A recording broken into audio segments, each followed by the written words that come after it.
Dragon Sanctuary by Aurora McKnight. Warmth cradled me in my dreams. They were only vague murmurings, peacefully lulling me and pulling at me as I drifted further and further toward wakefulness. A cool breeze wafted across my cheek, and the smell of honeysuckles stuck in my nose as I moved against the warm softness I was laying against. The sun was not yet draping across my face as I expected it to be. My bed was a cubby loft in the woman's house, the first bed to be struck by the sunlight through windows, and I stirred and groaned. As soon as that happened, it would be my turn to get up before everyone else and start the tea, feed the chickens, and collect the eggs for everyone's breakfast. Then it would be a day full of being called names as I failed at every other task. In essence, I would fail at being good enough for anyone's approval. I was only half aware that I heard no roosters calling, and I spared a sleepy and thankful thought for that. A couple of the roosters were perpetually stuck in their teenage gangliness and sounded like they were about to choke to death every time they crowed. It wasn't a sound I wished to be startled awake by this morning since I felt so cozy. Even the thought of the terrible day to come didn't prickle any tears to the surface. Finally, I felt at peace. I was also only half aware that I was propped against something instead of flat in bed. I smelled a combination of crushed pine needles and honeysuckles in the breeze, but I couldn't remember stuffing my pillow with pine needles recently. My pillow was a bit large as well, not old and flat as I normally cradled it and hoped it would be softer than a rock. Wait, it was a lot larger than that, and warmer, and rumbled with vibrations that sunk deep into my bones and soothed my sore muscles. Wait, why am I so very sore? I jerked awake with a start, suddenly remembering meeting the old woman last night, and then the climb up to Antier's plateau. Blinking away the bleariness of sleep, I could see the colors of early morning light filtering through the vines over the cave mouth, and as the light reached and draped inside, wonder swelled inside my heart. A dragon who had shared his name with me, Adronien, and he wasn't anything like I'd expected. I ran my eyes over him, drinking in what the light showed me and the moon had failed to reveal in the night. He was lean, muscled much like the greyhounds I'd seen following the castle lords on their hunts. His barrel chest rose and fell, shivering with rumbling purrs that I could feel more than hear. His paws were tucked close, his neck stretched out and his tail wrapping around his back feet. The spot I'd occupied moments before had been cleared of the sparkling tears on the floor, and it dipped softly into him, almost like the spot had been created for someone to sleep against his flank. Reaching out, I ran my hand over the softness of his rib cage leading down his flank and was pleasantly surprised by a sparkle under his cobalt skin, like lavender, amber, and green bioluminescence that followed my hand. I was also surprised that his skin and scales weren't like armor at all, and they didn't rise away from his body and overlap like a snake's. The scales were more like gently raised bumps against his skin, and everything felt like thick suede and silk. I jerked my hands back as Drawn twitched and stretched slowly, arching his back and legs like a cat and swinging his head up to yawn. His glowing blue eyes blinked, and he snorted at the vines, causing them to wave in the growing light. Then a gurgling sound broke the silence, and I clutched at my stomach as the dragon turned my way. "Well then," Adronien said, "are you ready for a new day, Vitri?" I nodded meekly and stood to dust off my skirts as the dragon got to his feet and padded out into the morning light. After stretching, I followed. The The sky was bright and blue, blinding me for a moment before my eyes adjusted to see Drawn dragging last night's offending sheep carcass away to the edge of the field. As I watched, fascinated by the dragon's movements and coloring, the blue not being the only color as I had thought last night, he dug a hole and buried the remains. Then he covered it and trotted to the lake to wash up. He was beautiful, and I watched and realized what those bumps on his body did as I saw his color shift in waves. His cobalt skin stayed the same, but each bump swayed between white and a softer blue, slowly and almost imperceptibly. It was more noticeable on his wings, since the bumps were more numerous and quite close together. Shaking myself, I walked down to the lake to get a drink and wash my face, splashing the cold water and shivering as I dried off with my skirts. Then I went behind a tree to relieve myself. What am I doing here? How am I going to live like this? I asked as I came back out and looked around. I saw very little to be used by humans on the plateau. How would I make clothes or care for my needs? What would I eat? And would I always sleep in a cave with Drawn? I saw a fire pit close to the lake with a pot sitting upside down on a flat rock. Another flat rock lay sideways beside the pit, and I assumed it was a cooking rock for biscuits or meat. Narrowing my eyes and walking closer, I could also see an overgrown garden beside the cave entrance. The more I looked, the more I saw evidence that yes, someone had lived here before, and they weren't a dragon. Glancing his way, I watched Drawn perch on his back legs like a raccoon and wash his front legs and claws. Then he bent over and drank deeply of the water further out. When he sat back up, his thin spikes and hair along his spine glittered in the sun. I felt the need to have so many questions answered. Who was this dragon, and why was he living so close to humans? Who was that old woman who'd told me to come here last night? What did he really want from me, and could I believe what he told me? Was company all he wanted? Drawn glanced my way and came trotting, his wings folded tight against his body. When he was close enough, I pointed toward the vegetables growing beside the cave. "What's that?" I asked. He snorted and tilted his head. A garden, of course. I narrowed my eyes a little. "All right, Captain Obvious. I know that's silly. I'm asking why it's here when you're obviously not a gardener." The dragon raised his head indignantly and flared his nostrils. "You don't know that. I could be if I wanted." He paused to sit primly and ruffled his wings, his eyes darting back and forth between me and the garden. "For all you know, young one, I could be quite fond of vegetables." I eyed him and pointed at the pot. "And let me guess, you're an excellent cook, right?" Mirth bubbled up inside of me, and I suddenly started laughing and couldn't stop. Look at me, talking to a dragon like this, scolding him even. Who would have ever thought it? I should be terrified, quaking, and scared for my life, but I'm not. I know I'm safe, but still, I must be insane. When a pain in my side made me get a hold of myself, I looked at Adronien. He'd stretched his neck my way, gazing at me with wide eyes, his wings half unfurled. Then I noticed his colors fluctuating, rippling slightly into warmer shades, and the strong scent of crushed pine needles wafted toward me in the breeze. "Are you okay?" Drawn asked. "Yes," I smiled. It just hit me how ridiculous this is.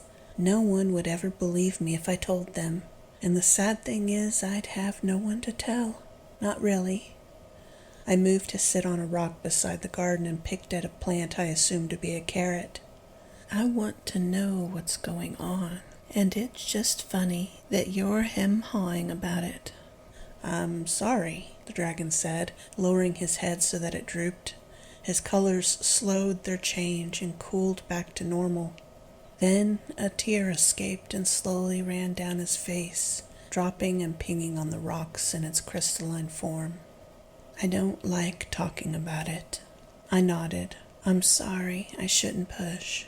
No, you're right to ask. He raised his head to look at me, but it would be better if I showed you instead. Then he stood and came over to the garden. First, though, breakfast. I watched as he chose specific areas to scratch at, unearthing tubers and all manners of leafy greens. I decided to grab the carrot I'd been poking, but when I pulled it from the ground, it was gigantic and purple. What the heck happened to this thing? Drawn looked my way. That's an old breed. No modified garbage plants are in here. And as he turned back toward his harvest and carried them toward the water, I heard a mumble. It's always about the carrots. I wonder why. Raising my eyebrow, I was curious about what he meant, but decided to ignore it. Instead, I brought my carrot and trailed after him, picking up a couple tubers he'd dropped. What ensued was an education in cooking that I'd never had before. We washed everything thoroughly.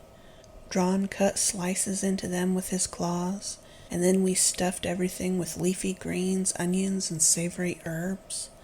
After that, they were all dumped into the pot. A flat rock was maneuvered inside to block the hole, and it was overturned onto the other flat rock, so that a space was between them over the fire. Then a couple more rocks were laid against the sides. What's the purpose of this? I asked, fascinated. Drawn pursed his mouth and gently blew under the rocks, igniting the wood underneath. Then he turned back to me, glee in his expression. It roasts everything without burning them, and the flavor is everything. I shrugged. So what now? Now, he said, we gather as many leaves and sticks as we can and try to smother the fire. He turned and trotted towards some trees. I gaped at him. The dragon was almost like a wide-eyed, excited child when last night he'd been like a comforting parent. He certainly wasn't like anything I'd heard about dragons before. Angry and aggressive, bloodthirsty and murderous. Hurrying, I started gathering my own pile of leaves and sticks, trying not to die of laughter each time the dragon raccoon walked on his back legs to take his gleanings to the fire. We built the fire up, and I stopped for water a few times, standing up afterward to admire the blazing inferno. Finally, I couldn't step close anymore, and Drawn sat at a distance to watch the fire as well, listening to the hissing and crackling blaze. I side-eyed the dragon, all poise and relaxation now as he sprawled in the grass. Remembering how comfortable it had been to sleep next to him, I went ahead and walked over, sitting beside him and leaning against his side. Do you mind? I asked. He turned to look at me, his colors shifting into warmer hues. Of course not, Vitri. I welcome it. Then he started that erring purr that soothed me. My stomach gurgled again, and I cracked a smile.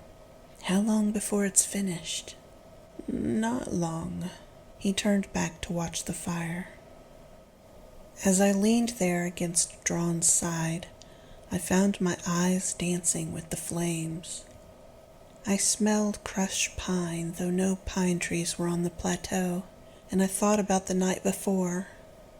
Climbing the cliff had exhausted me, and I knew I hadn't slept nearly as long as I needed to, but that was okay.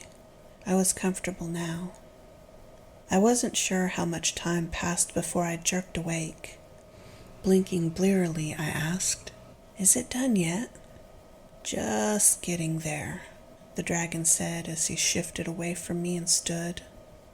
I was shocked to notice the fire had burnt into coals and ashes below the largest stone. The rest of the rocks black with soot.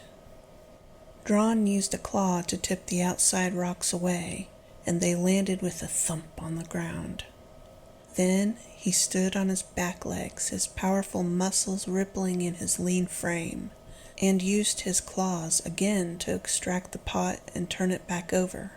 Then he reached in to fish out the rock inside, dropping it in the grass.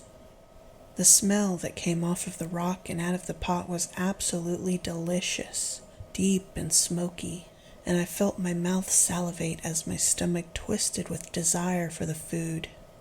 "That smells amazing," I said, standing to come nearer. "Careful, it's all of this is hot." He left the pot there to grab a couple of rounded bark slabs from inside the cave that he quickly rinsed off and brought back in his wet talons, limping three-legged. He's quite good at this, I thought. I guess my teasing earlier was off the mark. I blushed thinking about it. Adronien peered inside of the pot and used a bark slab to scoop, bringing out a steaming glob of something. "I tried to get some of everything in there," he said, handing me my makeshift plate. I took it and laid it on a rock to cool, looking at it dubiously. Barf was what came to mind. Chunky dog barf, and maybe someone's explosive diarrhea mixed in there. It smelled amazing, but the presentation certainly left much to the imagination. Looking over at the dragon, I watched him scoop a large portion out and set it aside as well. "So what is it that you're going to show me after breakfast?" I asked, thinking about our conversation. Adronien glanced my way. "You are persistent, aren't you?" I blushed and bit my lip. "It's fine," he said. "We're going to the sanctuary." I raised an eyebrow as I blew on the food. Noticing my expression, Adronien continued, "Dragons have been hunted for many years, and it's wearying to constantly have to sleep with one eye open. So we take our companions and go to the sanctuary rather than stick around and risk being noticed by humans." The dragon handed me a smooth piece of bark, and I washed the dust off while listening. "If you don't want to come, I understand." The water was dripping off of the bark and pooling in the middle like a spoon, and all I could hear echoing in my ears was the word, companions. "So there will be other humans there? Ones like me who've been chosen to be a dragon's company?" "Yes," Adronien said, not looking me in the eye. "Well, if they've chosen to be companions, they should be okay, right?" I asked myself.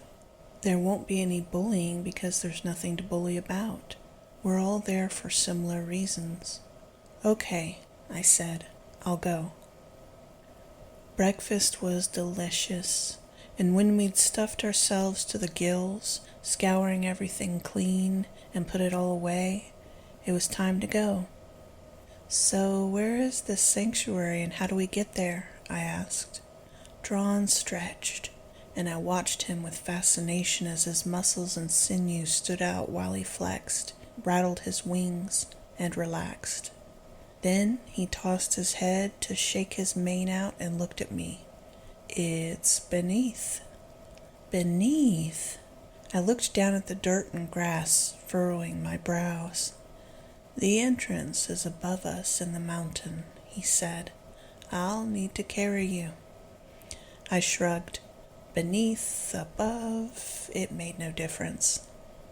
"Step up," he told me, lowering his paw, hand, claws. They were delicately long-fingered but deadly, and as I stepped up and raised my hand to lean my body against his chest, his size again surprised me. "Turn if you'd like to see where we're going, but if you think you might get sick, I don't recommend it." I turned and leaned back against him as his other hand came up to cover my stomach and chest. "Hold on," he said, and I did.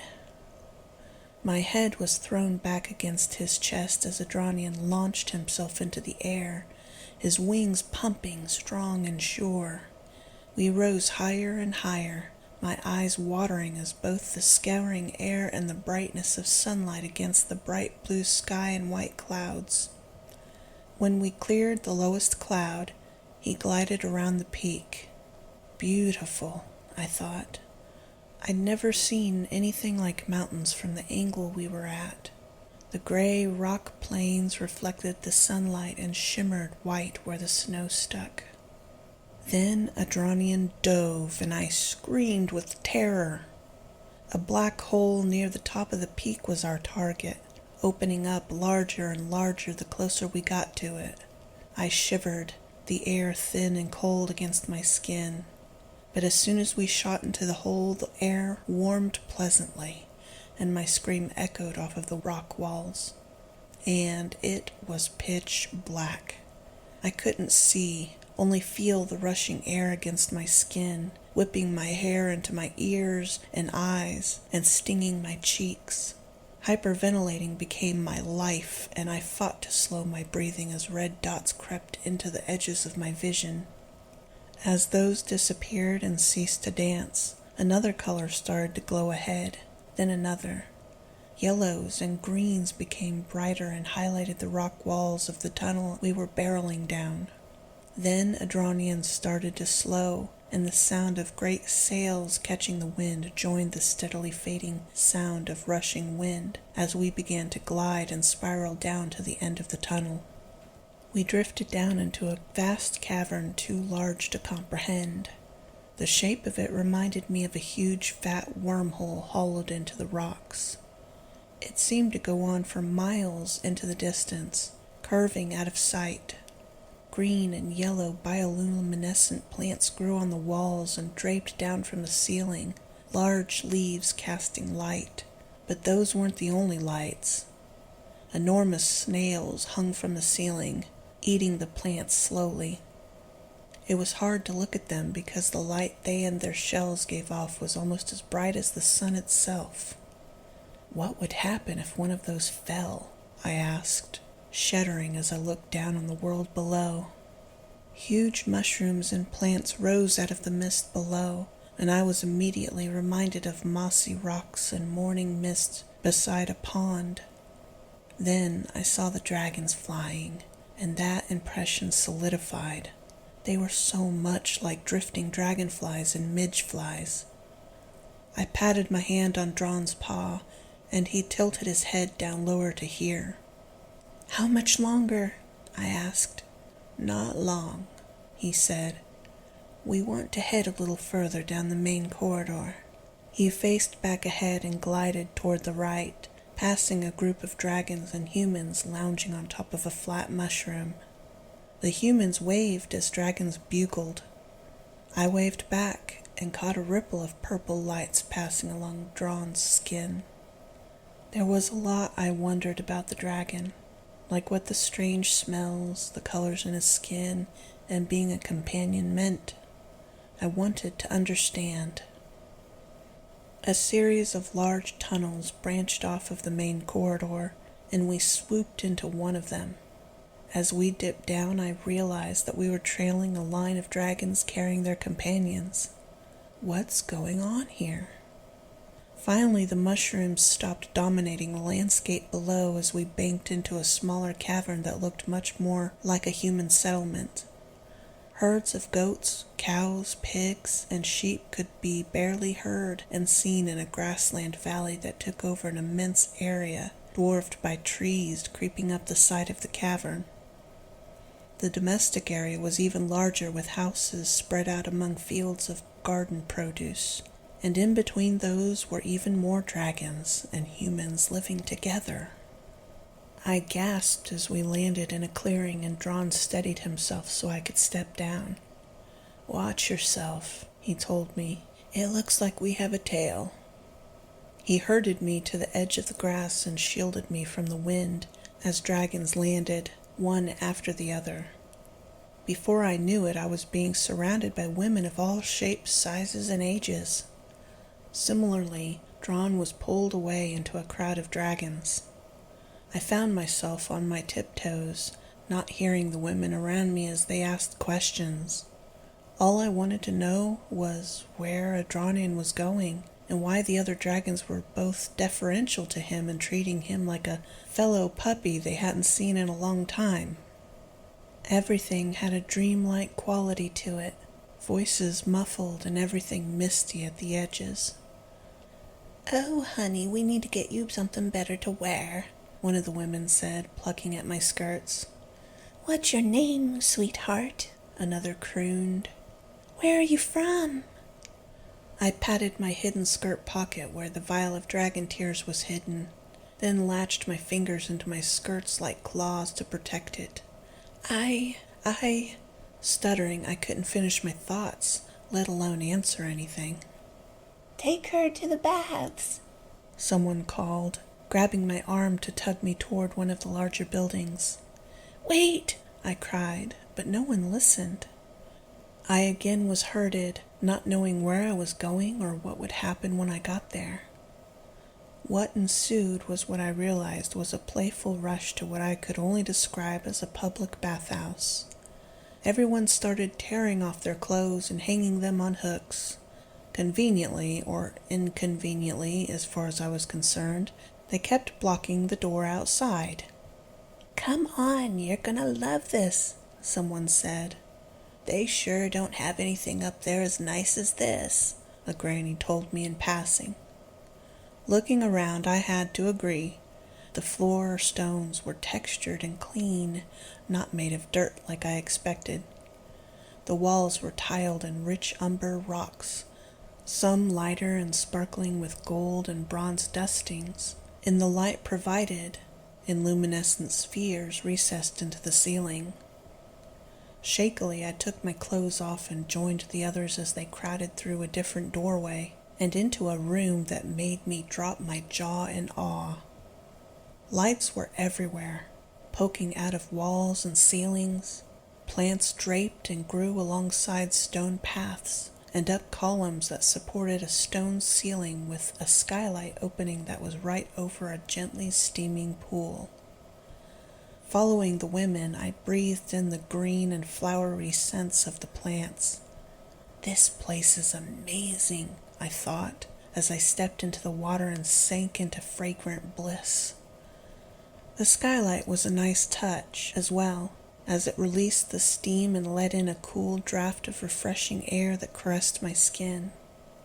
"Ladies," came a playful urring hiss from above us, and I screamed as I saw a dragon's head and forepaws descending down through the roof.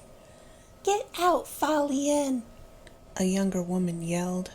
I winced as the sound echoed, and shame for my scream made me blush.